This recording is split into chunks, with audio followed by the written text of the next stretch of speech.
Hey everyone, Vacationland Theme Park Podcast here. We are headed somewhere for our vlog and that we don't normally cover. It's the park. It's down in San Diego. It's a different world. Oh, there's Siri telling us where we're going. We're going to keep it a secret for right now though, so where are we headed? We'll let you know in just a second. To SeaWorld Drive. Sharp turn. Arrive.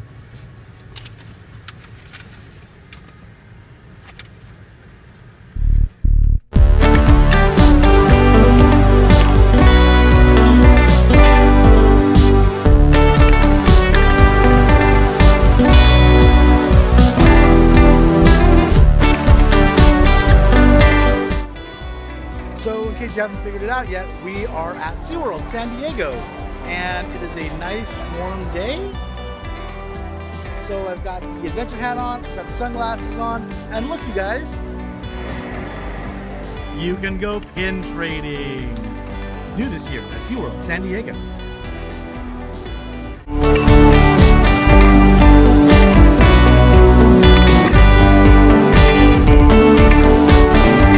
So the one thing we've noticed is that a lot of the stuff here at SeaWorld has gone to this sort of self-service model.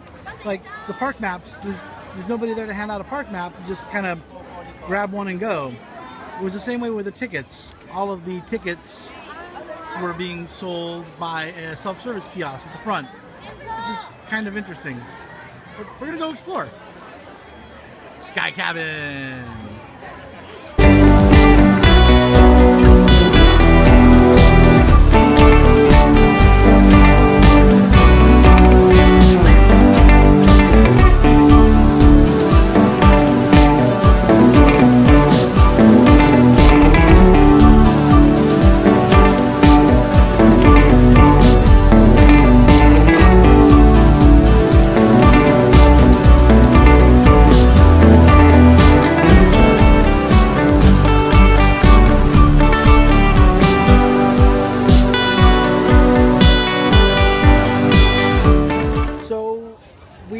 Decided to upgrade our one-day tickets, which we paid $69 for online. I think we even got kind of a discount on them online too. Yeah, like 20% off. But if you want to upgrade to a SeaWorld annual pass, which is this fun little paper pass right here, you get parking, you get 10% off food and merchandise, and you also get free admission to the Skyway ride, which we're going to do later, and the tower, which is behind me. And those have recently been upgraded to premium experiences, so now they're $5 each, but that $5 does go to a conservation fund. In all, so all we had to do is $119 for the pass minus $69. It was, I think, $51 to upgrade, and then we get this for a year, and you get all those benefits that go along with it. So if you like SeaWorld, if you like the experiences here, this is not a bad deal. It's kind of like Disneyland does. If you take your ticket and you apply it to the cost of a pass, you can upgrade that to a whole year.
thing, what is it called? The crab and octopus viewing pod is actually pretty cool.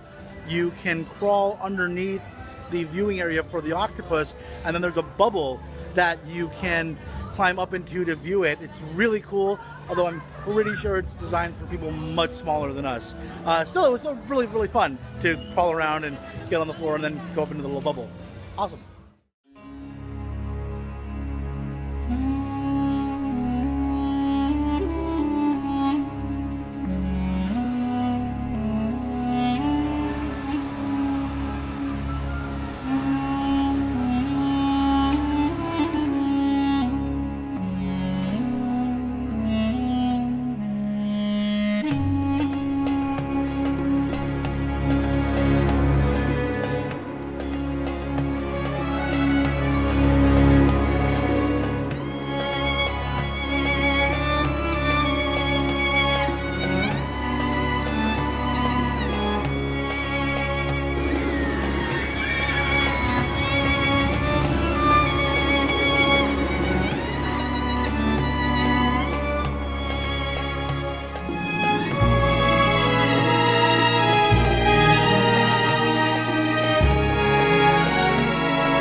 We gotta talk about Atlantis. Let's talk about the ride we just went on. This ride opened in 2004 and it was advertised as this really cutting edge water roller coaster. The lines were hours long when it first opened. I went on it in 2004. It was a bizarre ride then. It's a bizarre ride now. They don't allow cameras on, but basically you go up, you come down the big splash area behind me. There's a constant water stream running over you, so you definitely do get wet. You can see, like, I'm wet. We're gonna dry off because it's really warm outside. But then you go up this elevator, you rock side to side. There used to be a movie that played in there, doesn't play anymore. So now you're just looking at the structure of the building. Drops you off, roller coaster, back down, splash, ride's over. Really strange. Fun, but really strange. If you ever wanted an Atlantis the movie ride, this is as close as you're going to get. So something really interesting that we noticed was they have the fuel rods here. If you go to Disney parks a lot, you'll know that they have them at the hotels, they have them inside the parks. You buy the fuel rod once, and then you don't have to charge it at home, but you can. They give you a bunch of different plugins to charge your phone with. So they have the Lightning, they have the mini USB, and then when you wear it down, you don't have to worry about charging it in the parks. You just put it in the return, and it pops you out a brand new one. They're about $30, but if you go to the parks a lot and use your phone and use your cameras, I highly recommend them. We're here in the Wild Orchid area. There's a motion simulator ride, but if you don't want to ride the motion simulator ride and you just want to see the beluga whale and walrus exhibit, you can actually just come in through the exit, and through that gate is the exhibit entrance, just for people who want to see the animals. Also inside this room is the ADA accessible area. So again, there's a motion simulator right outside. It's a lot like Star Tours, but if you can't or don't want to wait in line and you just want to come sit in a cool place with small kids or people that can't necessarily ride the ride or don't want to ride the ride, you can actually come and experience the attraction here inside, just in this seating area.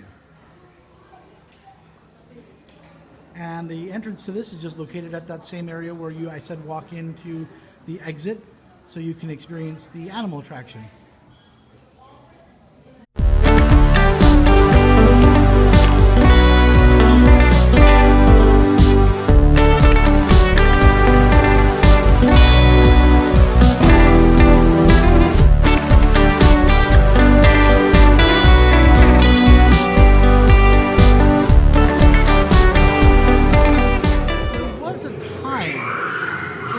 The mid-2000s where SeaWorld and a lot of other smaller theme parks were trying to go the Disney theming route, and they built up these really elaborate exhibitions and attractions like the Atlantis ride, and this was another example of that. Like, you can see all of this effort that's gone into theming. This is like themed to a polar expedition gone wrong, looking for a lost shipwreck. But everything in this attraction makes you think about that same theming aspect. The base camp, the helicopter ride, it's all very immersive in a really early 2000s kind of way. We're gonna go underwater.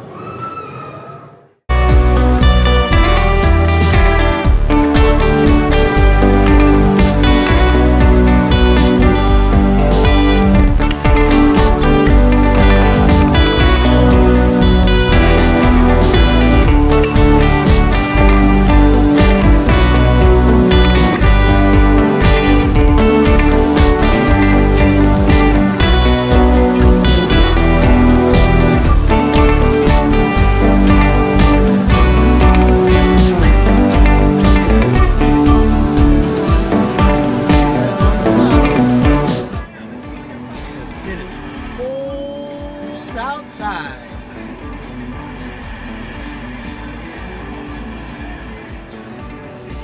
Have you had your stick of butter today?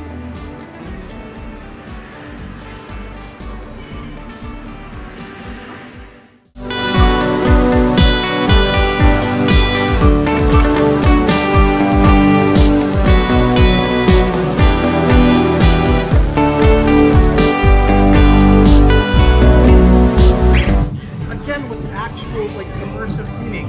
This is actual real ice. It's cold to the touch.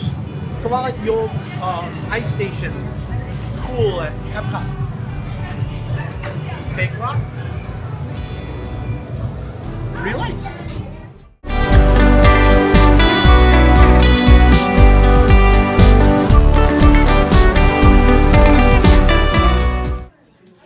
Just in case you were wondering, where can I possibly find all of my SeaWorld pin trading supplies?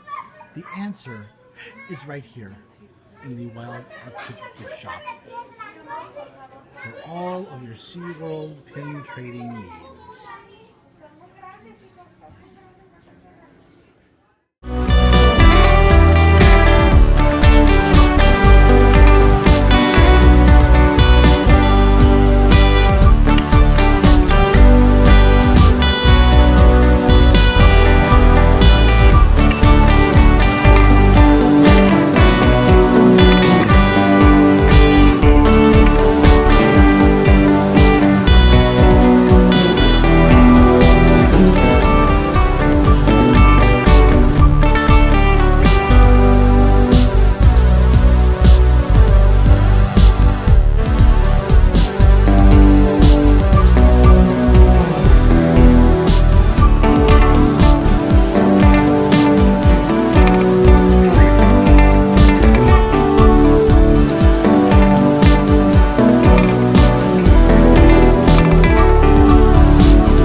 Just a quick map overview of SeaWorld. It's a little windy, so I'm going to try to keep it down as much as I can, but there's pretty much everything that there is to do in this park. There's the Orca Encounter show. We're going to go over about 3 o'clock and watch that show. But here's where we are over here. We're on this side of the park, near Electric Eel, Journey to Atlantis, and the Penguin Encounter. Very little of this park feels intuitive. There's a lot of weird dead ends and kind of crisscross, but one of the cool things about this park is that way over off here in the corner, we're going to try to ride it, is a Bayside Sky Ride, which is very similar to the old Skyway at Disneyland. Got a few more shows to watch, so check them out.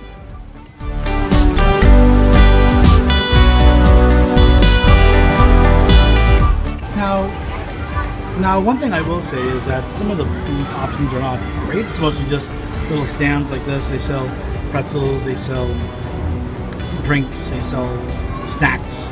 So we haven't really found a way, unless you want to spend a lot of money, to have a meal. But this pretzel stand, you can get a giant pretzel for like $6.99 and some extra cheddar cheese sauce for 89 cents. At Disney, that would totally be a $10 pretzel and like a $1.50 cup of cheese. So coming to SeaWorld, just gotta kind of look and see where the best deals are. Plus, we get that annual pass. We get that annual pass discount, 10% off. Look at that. That is a giant pretzel. And we bought it.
Just as I suspected. What?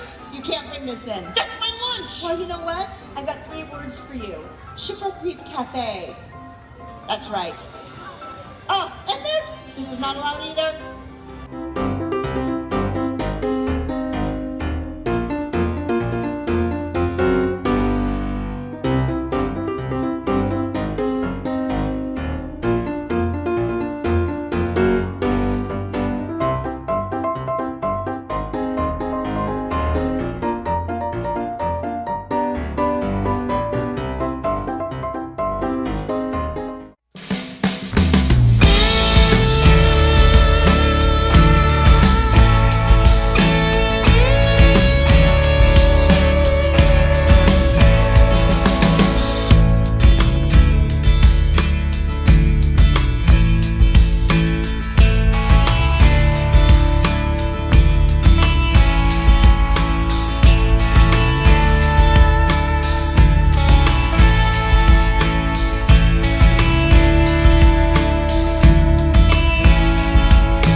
do it. That is our visit to SeaWorld San Diego for today. We certainly hope you enjoyed it. We had a lot of fun. We had so much fun that we went and upgraded to the annual pass. So we're going to be back. We're going to do more stuff here at SeaWorld San Diego. We got here about a half hour after opening, and the park goes open till about another 45 minutes or so after that last show that we saw, which was wonderful and awesome and totally bizarre, and a day of kind of bizarre experiences. But we had a lot of fun. I know it's not everybody's cup of tea. I know not everybody enjoys SeaWorld, but we really enjoyed it. SeaWorld does do a lot of good out in the rescue community, so we hope to give them a chance again. We're definitely going to come back and show you more things in the future. It's also important to remember that this is not a Disney park, and some of the things that you would see here, you're not going to necessarily see at a Disney park, and that's totally okay. It's interesting to go around and see parks that you're not familiar with. We certainly were using the maps and had a more touristy experience having been locals at Disneyland and Knott's Berry Farm and Universal Studios for so long. So until then, we will see you next time. We'll see you on the podcast, and we will see you in the parks.